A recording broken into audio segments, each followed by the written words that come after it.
Good afternoon, ladies and gentlemen. It's wonderful to have a panel discussion immediately after the lunch.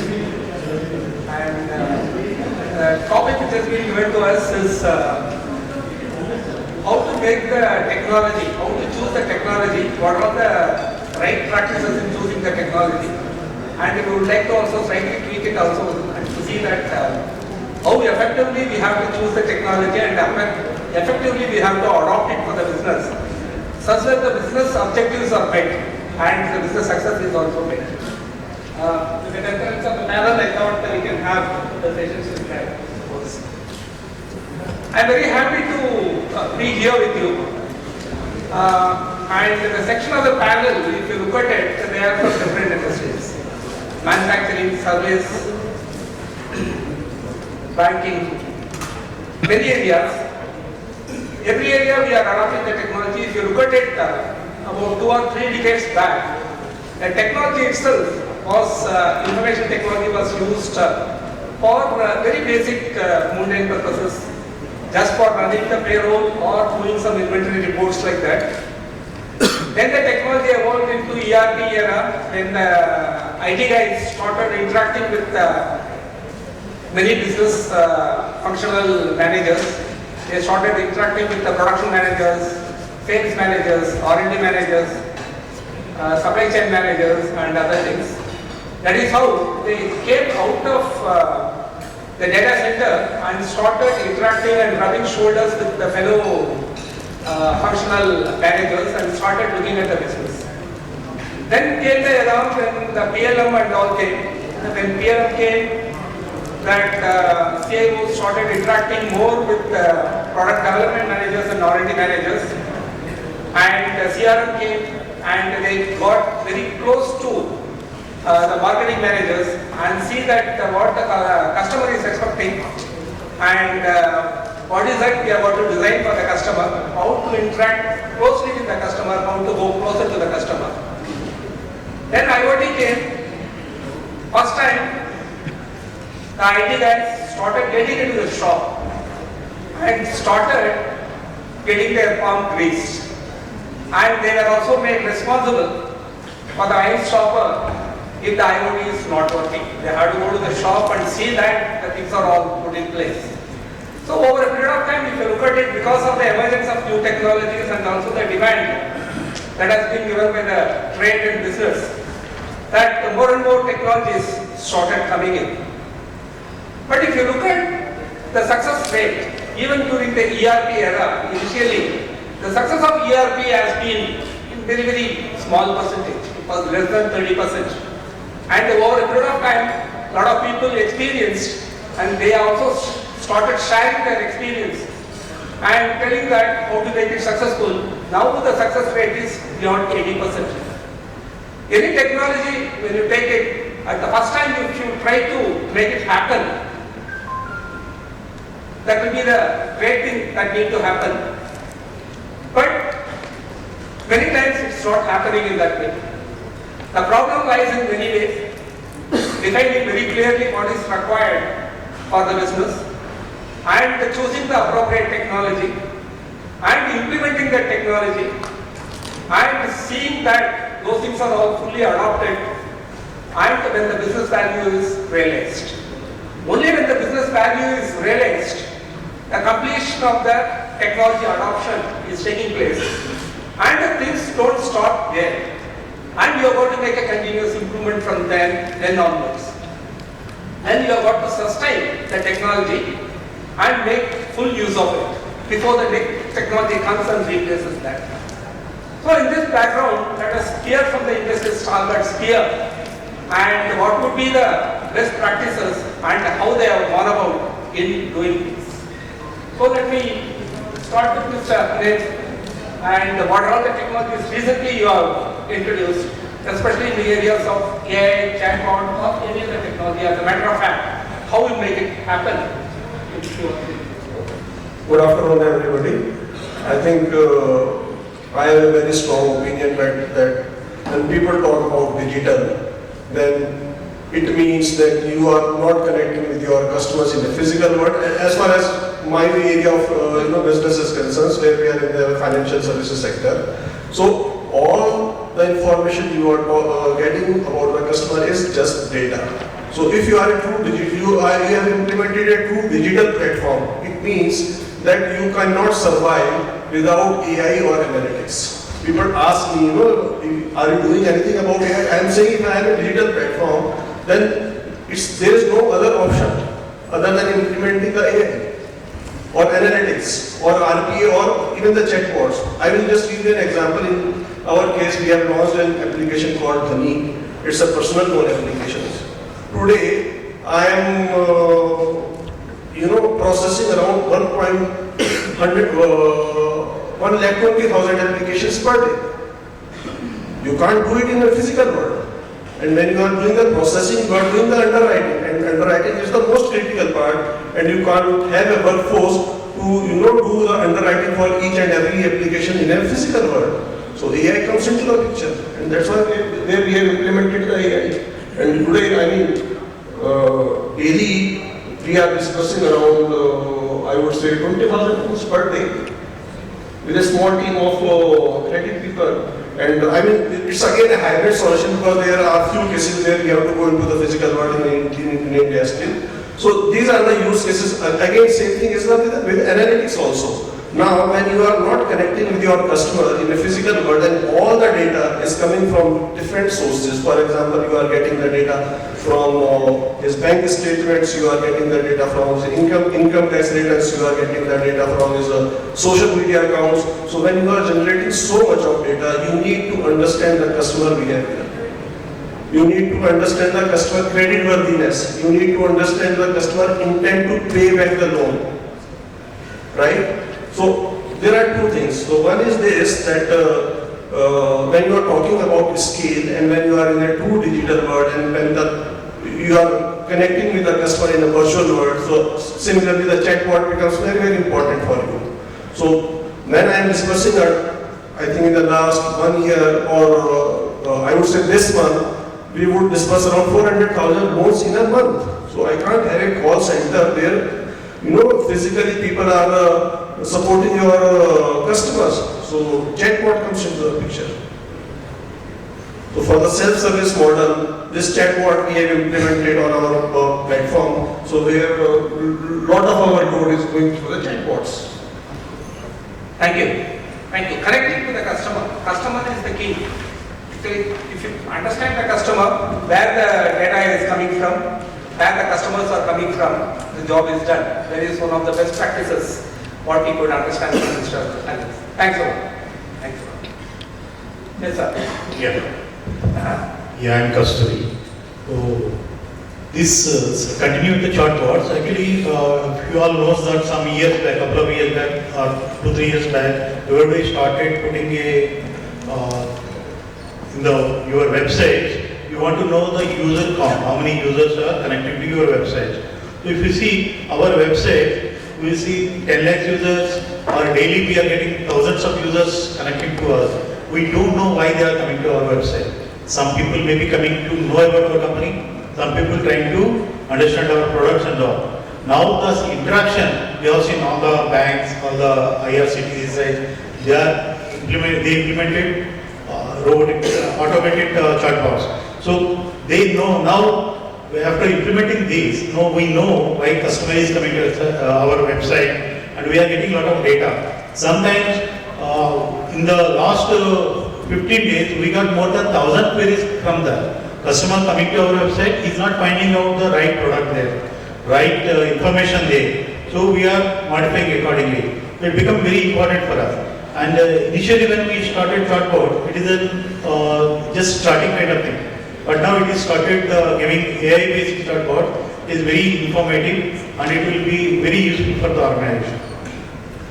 Thank you, Kasturi. Actually, putting the technology in place is not adequate, and you have got to get intelligence out of that one. And the intelligence should drive you to take the strategy, and strategy to drive you to drive the business targets and achieve the results. That's what one of the best practices what Mr. Kasturi has just now explained. Thank you. Yes, what unique thing which has happened? Let us understand now. Good afternoon, everyone.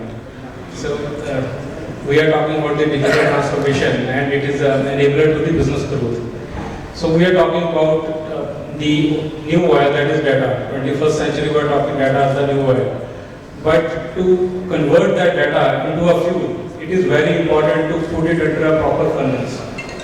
So you can blend that oil and get the proper output which will be useful for the business.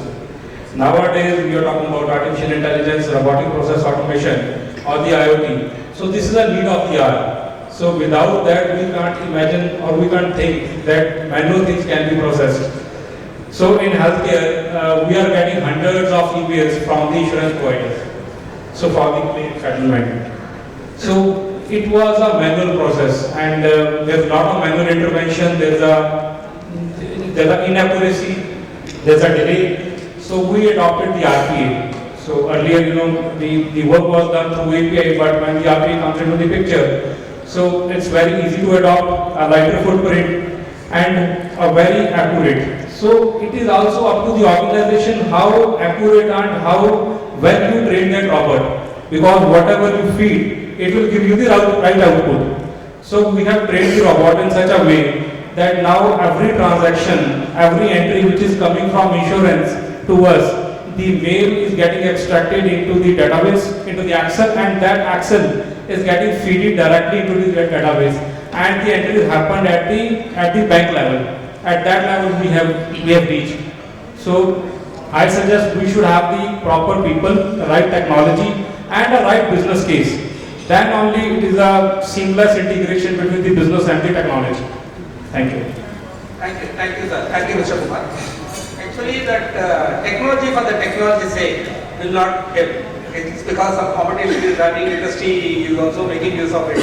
If you try to adopt technology, you will be investing only in cost, okay? And you want to write it off over a period of time. But you want to really derive the benefits and reap the return on investment on new technology what you make. What you are going to do, that one is you are going to make use of that particular data, and you should have a very good business case for that one. There should be a demand from the business. When there is a demand from the business, the adoption is also very good, and the benefit is also quite fast. That's what Mr. Kumar has explained. Let's listen from Mr. Piyush what Arvind is going on. Sure, thank you. If you permit, I'll spend just 2 minutes in terms of trying to set the context here. So one of the trends which is happening, as you would very well see, is that people are kind of feeling left out in the technology race. So everybody says, like some of the other panelists were saying, what are you doing in AI? What are you doing in analytics? That is the peer pressure that every CIO, every CDO, every technology leader in the organization faces. And so there is a mad rush which is going on, in which let me put something on AI, let me put something on analytics, so that I am seen as if I am doing something great. But to be honest, where things fall apart is 2 aspects. One is the use cases which are there for so-called AI and analytics have to be understood in the context which they are. So for example, a chatbot cannot be a generic chatbot for every industry. A chatbot for a fashion industry is different, a chatbot for a health industry is different, chatbot for insurance is different, chatbot for a banking service is different. Nobody is thinking about that, and they just okay, somebody has given a nice service, we just implement chatbot, and we know what happens with one of the airline chatbots, right? People are aware of it. So the adoption of technology for the sake of implementing technology has grave kind of fallouts which will come and bite the technology leaders like us. So we have to be very, very careful while designing what needs to be implemented in the context that we are. So for example, we are in a fashion space. Now, if I were to use, let's say, some AI technologies which are needed, I would have to have very, very deep understanding of how a garment recognition technology is. Now, any image recognition technology is not similar to kind of identifying the kind of garment that they are. So, for example, I will have some 20 types of collars in a garment. Now, I have to train the model to to understand what those caller types are and so on and so on. So we are doing a lot of work. So I am not here to say that we have achieved a lot of things, but we are putting in foundations in which we are saying that we will take some image recognition technologies, start experimenting with that. And I feel that it is still a very, very long way away in which we are able to take something and create pure AI solutions or pure vision-based solutions which will actually help. There are hundreds of use cases in our context actually. If you were to do so, designing of fashion, designing of solutions in terms of garments and apparels, we can do a lot. But the technology is not yet mature for us to give and solve the problems at scale. So we produce about 4 crore garments every year. Now if I were to use a lot of AI and a lot of ML and things like that, I don't think there are solutions which are built to operate at that scale until unless it is very, very sophisticated, which will take time over a period of time. So we are taking it slow, we are understanding, learning from it, and those small steps that we have taken, I think are able to solve some of the basic problems of image recognition, video recognition and so on and so forth. Thank you, Piyush. Actually that contexting to the business need is very, very important. You don't try to create just because somebody has done it. And contexting is very much essential while choosing the right technology and adopting to the technology. Thank you, Piyush, for the call. Let's understand from. Yes, I will come back to you. Yeah. Let us understand from Mr. Iyer. What is the blue ocean technologies? Blue ocean technologies from BlueStar. Thank you. I represent BlueStar, and if you are aware, we are one of the market leaders in air conditioning and water purification and water conditioning equipment in India. We deliver products both for the residential and commercial segments. And what Piyush just said, we spoke about multiple industries. We have all of it in my company. So my challenge is actually much more than anybody else, I would say. But then that's what we think. We have deployed a number of solutions. We started with IoT in the interest of collecting data, which is obviously the primary starting point for anything. And then of course added a lot of our systems to ensure that data was something which we could rely on.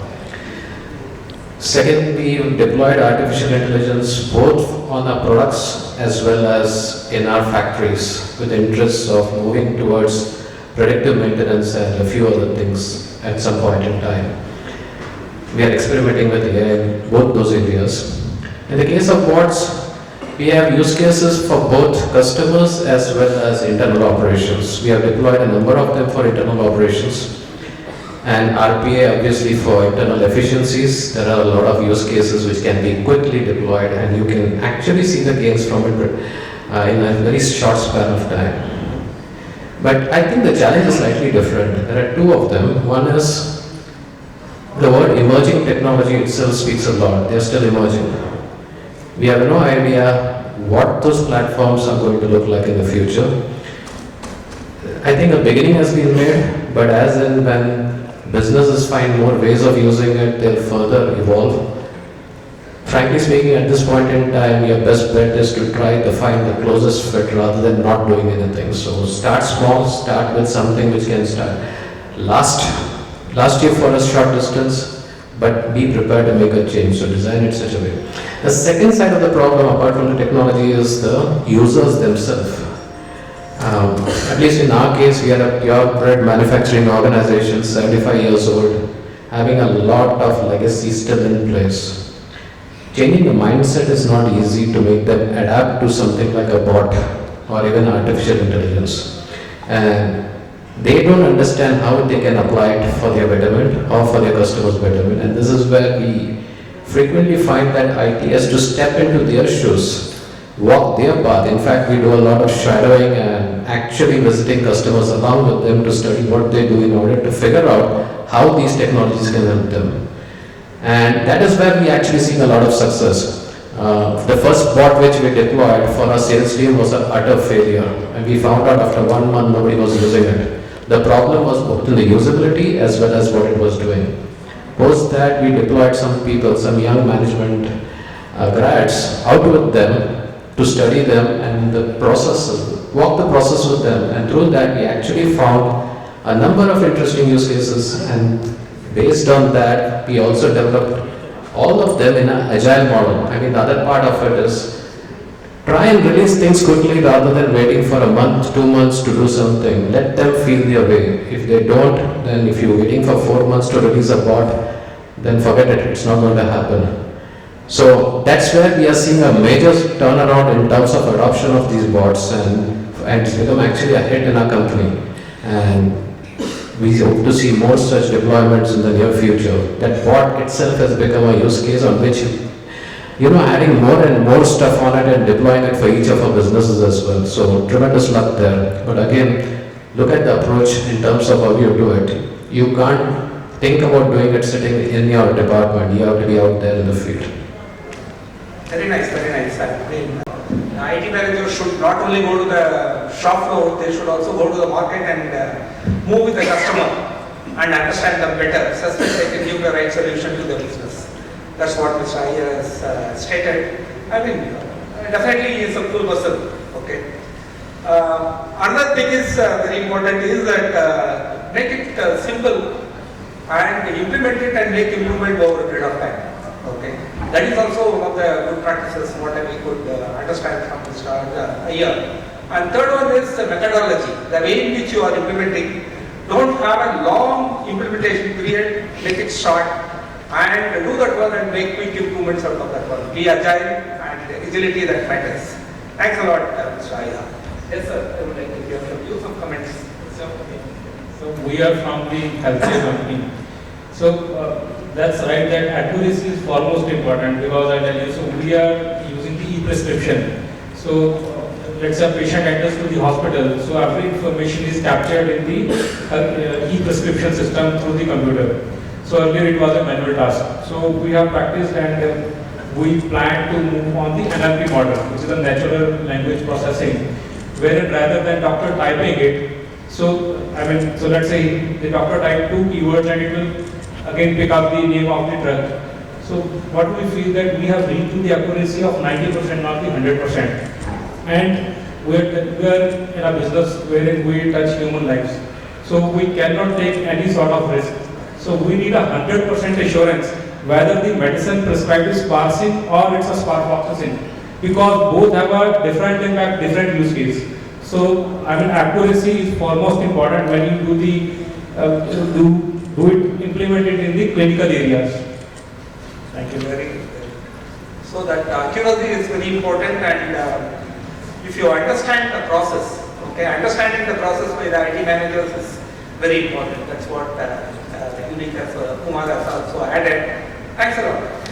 Implementing technology is one thing, and adopting is very important for us. That's what we have understood.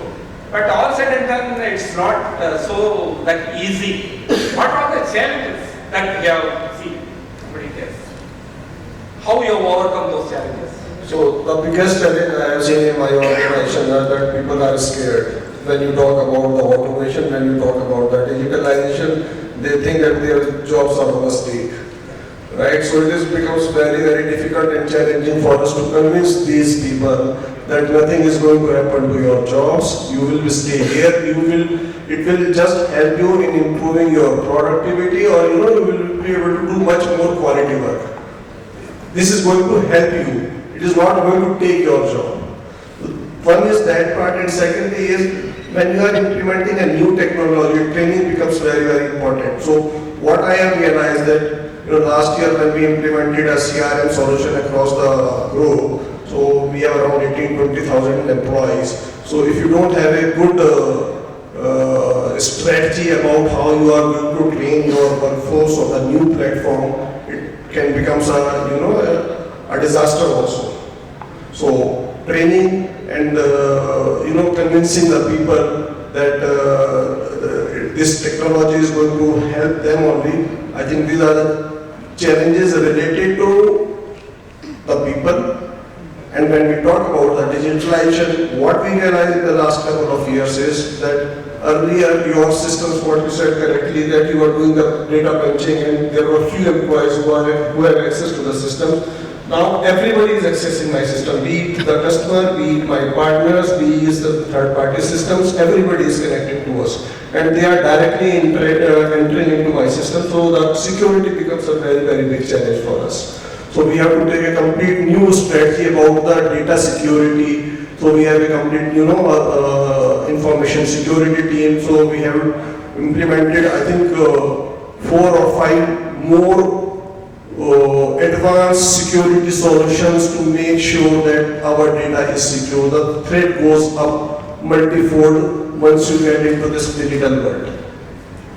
Take care of the people, tell them, guarantee them the job, their job will not go, they will be more empowered. Okay, if you could tell them that adoption will be much more smoother. That is one of the challenges we can overcome. Thanks a lot. Yeah. Whenever I comes to the IT firms like this kind of event, every time I will found some 1 or 2 good vendors. Now today I met one of the vendors for RPA.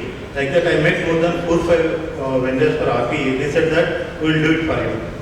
So after doing a lot of study and interaction with them, we thought of doing, they said that upfront we can do, it is very simple. So we started, we tried to do for our Peninsula Lands real estate company.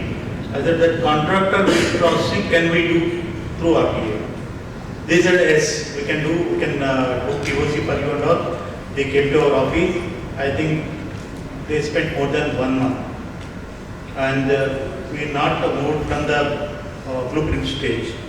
Because there is a lot of complexity in the contractor processing. So vendor invoicing and all, it could be simple.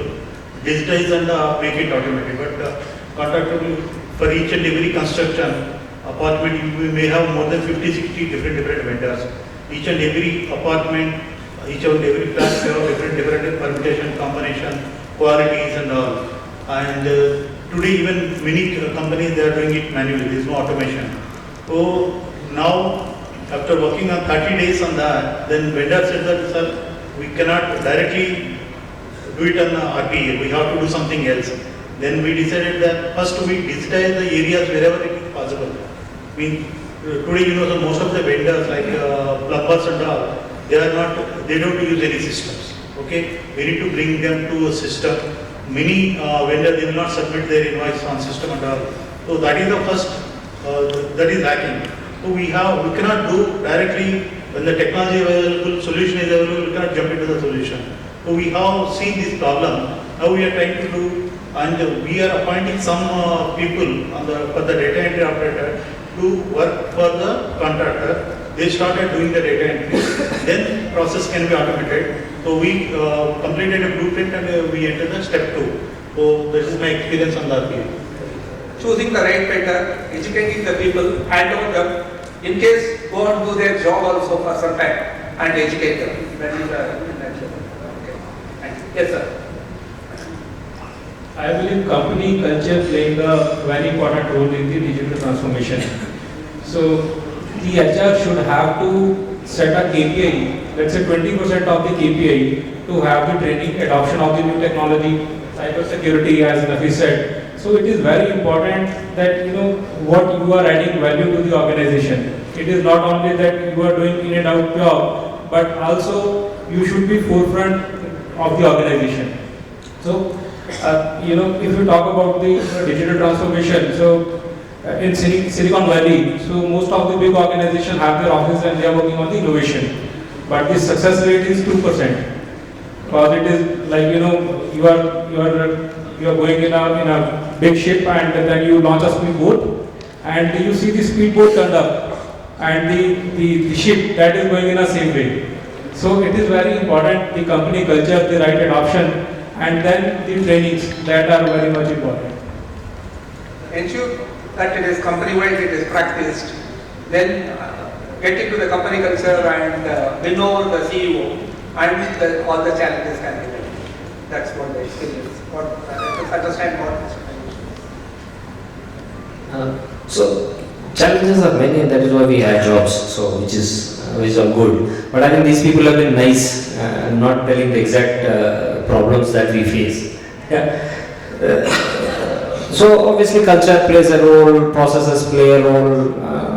excuse me, are you telling that we are here to create the problem and solve it, or we are here to face the challenge? We both. So one of the biggest problem when I speak to a lot of, we have a lot of technology leaders here, and when we go to such forums, we do offline chat and say, "Kya chal raha hai?" And people would say, "Everything is going on. I'm doing this ERP, all those stuff." But one of the biggest problem which a lot of organizations are facing is the advent of so many applications which are coming into the company is the biggest challenge. Now what is happening is, maybe 15 years back, it was a prerogative of a technology leader or IT head to decide on the technology roadmap. That no longer is the case today. You go to a CEO forum, you go to a CFO forum, and I bet you that there are more technology vendors sitting there and selling their products there. And so the decision making of choosing technology or product is no longer a prerogative of the technology arm. And so what is happening is, before you know, there will be somebody who would have seen and chosen a solution, saying that, okay, I think I like that solution, why don't you go and implement it? Now this creates a very, very difficult situation for technologists. And when there are so many SaaS providers, you don't need anything, you don't need a server, you don't need anything, and suddenly he will say, within 2 weeks I will develop a solution. And that is where my first observation is so important is, have we understood the context in which that solution was developed, and whether that context will work in our case is the biggest challenge that a lot of these technology leaders face. We just try to put in the solution, seeing some of the screens, people will say, okay, this is an advanced analytics. It is nothing but a glorified MIS in old context. But this now sell it as AI-based advanced analytics platform. Yeah, and then maybe somebody who does not understand the back end of it would be very much influenced by that, and then he will go and purchase it, and then you will have to then live it, and then it has its own life and do that. So I think the choice of technology is a evolution in the new age. We have to see how that merges with business and IT working together to develop a roadmap, so that we are able to develop and buy solutions which are long lasting and not having a shelf life of 6 months to 1 year. Very interesting thing. Finance people are generally conscious keepers for the company, and you CIOs being the conscious keepers for the technology. That's what Mr. Piyush is telling. One more important thing what he has said, that you are all bombarded with many technology and many solutions. Okay, many people are getting it, whether it is the finance people, when they go to their forum, or marketing people in their forum, they are talking about this one, and most of the vendors are also trying to persuade them. I don't want to use the word confuse them, or persuade them to go in for the technology. You be a right guide to see that how you can sustain the technology and what do they really convey. Okay, whether it means to the business for the purpose of adoption, and you see it and accordingly you advise them. Therefore, we have to we have to build our own brand such that our words are also respected, and that is very, very important. That's what Piyush is telling. And one more interesting thing which has come is, when they go to many forums and listen to many technologies, if you don't rise to the occasion, they themselves will go ahead and implement it. Now that SaaS and other platforms are available, they don't need to depend on IT to bring any technology into that organization. This is also leaving way for the shadow IT. Managing the shadow IT is also very important. If you don't want the shadow IT to happen, definitely you are going to be 2 miles away from your business users. If you are going to be multiple miles away from the business users, and you should know about the business very clearly, and other things, what are the technologies that can solve, that also you should know. And you should also do certain self-engineering and practice it and keep it with you. And when there is a demand, immediately you have to go and give it. That self-engineering process is also very important, such that you are always ahead of your functional managers, and such that you will be in a position to give them any solution, technology solution, the moment they ask for. That is what very important. Thanks a lot, Piyush. Yes, Mr. Kumar. Thank you. I think it's a very difficult question to answer, to be honest. We put in a lot of new solutions in our company, and we are seeing varying degrees of adoption There are some which are tremendously successful. In fact, they have been more than what we expected. And some which we thought would be eaten up by the people are languishing. And after a lot of study of those bad projects, one thing which we have come to realize, and which is why we changed that approach when we started the bots. Typically, a decision to do an automation or find a solution to automation starts from the top. And typically, it's a conversation in the boardroom or in the executive councils or some management meet. It gets socialized with this managers, and the business leader certainly commits to management, yes, I'm going to admit this because it's in my interest as told by the management. And that decision comes down to IT, and suddenly IT and that business set are working towards building a solution. The problem in that is, it is the leaders who have taken a decision, and there's a small core group which has been formed to focus on the blueprinting of the requirements. But they are not the representatives of the larger mass, and for us that was the biggest learning thing. What we have done is, instead of just talking to a core group, we actually go down to the trenches. In fact, we find what we call as the extreme ends of any user group. The people who are the most demanding, people who are not demanding. And through them, we actually find those little use cases which actually make a difference to their daily lives. If I don't give them those kind of things, the adoption is never going to happen because they'll never realize the value of it. You'll keep hearing clips about it's not being usable, there is a performance issue, there is too much difficulty. Those are fundamentally leading indicators of lack of belief in that solution. But moment you deliver something which actually addresses his day-to-day problems, you got a winner there. And that's what we have been focusing on, and that's what is helping us actually improve our conversion in terms of adoption. Very good, very nice. Actually, the users are like newborn babies. They only know how to cry. Okay, the mother knows whether the baby is crying for the food, whether it is a suffocation or it is for any other requirement. Okay, it's a bite or something like that, and she will find the right solution for that. IT guys should also be like that.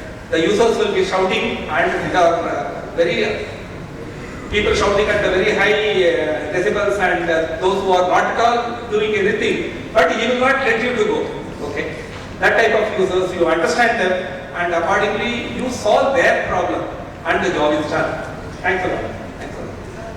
And this is what to put it in summary. I think we are running short of time. We have 1.5 minutes only now. And to put it in summary, actually, that there should be a business case for adoption of any technology, and don't try just to aim just because somebody has done it. But you have to also do certain things. Okay, you can start with something simple and improve over a period of time, but don't take the implementation time quite longer. Try to do it faster, and have build your own image such that your voice are heard within that organization. And see to that all the projects what you are doing is meeting certain business goals. That's what the basic conclusion of this panel. Thanks a lot. Thanks a lot. Applauses to the company because they are rising up for a good picture.